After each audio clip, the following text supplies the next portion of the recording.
Hello. Yes, good evening. I just want to say something before you start the song. This poem is about my mother. Lovely woman, very strong woman.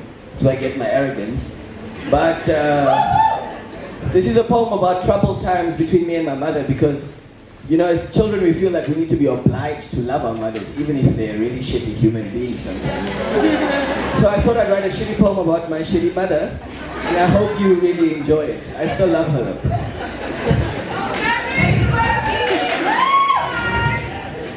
There's even an extension here at the back. Shall we? I should have been a comedian, not a poet.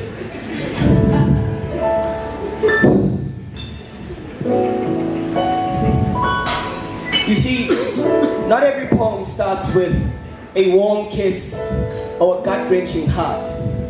Some poems speak about the sinister truths that we ignore in the name of sanity. This poem is one of them. This poem starts by asking, how do you reconcile the love and labor of a mother with the hate that her son now holds for her in his heart? Mama, Dima, Mor, Maman, Nenya. I stand on brittle ground a continent away, far away from the comfort of your breast, to recite a poem that I could never speak in front of you.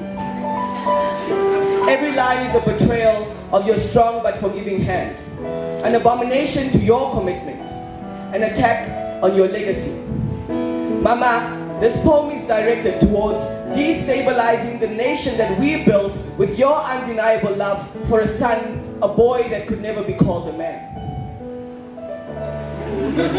I fought, Mama, tooth and nail, to bring back the memories that were lost to time, to sit once more at the comfort of your feet, to seek your counsel in troubled times. But I have strayed from you. I have visited continents that are unknown to you in your home village.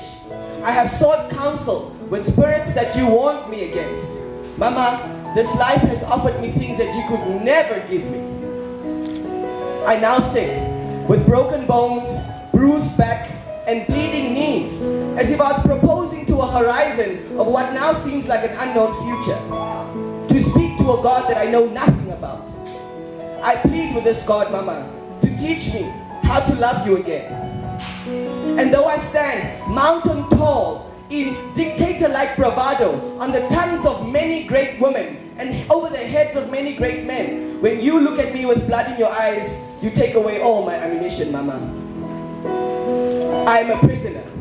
Mama, I am your prisoner. I have long walked the cramped space of the cell that is your fear held in my name.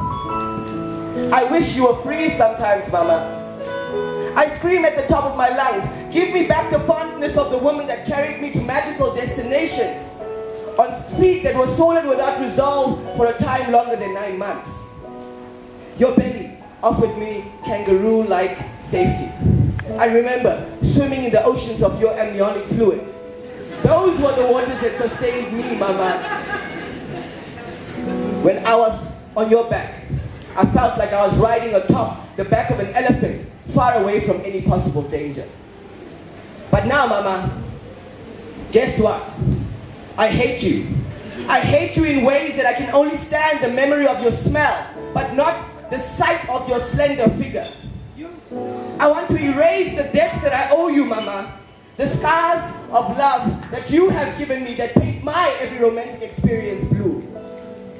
I want to forget that you bathed me like an Egyptian god and fed me like a Greek king. I've told you my biggest secrets. You smiled at me and said, son, have I done this to you?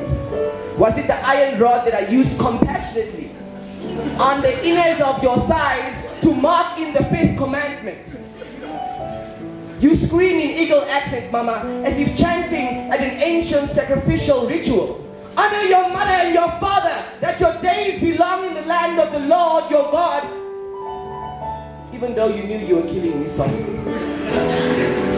You took from me, Mama. I wallow now in the pits of emasculation every time you come to collect your debts.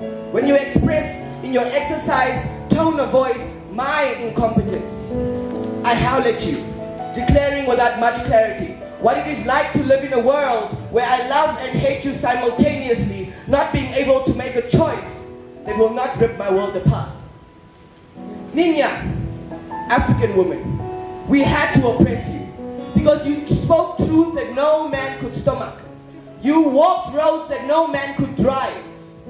You raised women and men that tortured millions. How I remember those songs that you sang that no man could write with King's pen. But you turned your back at a razor-sharp angle towards me.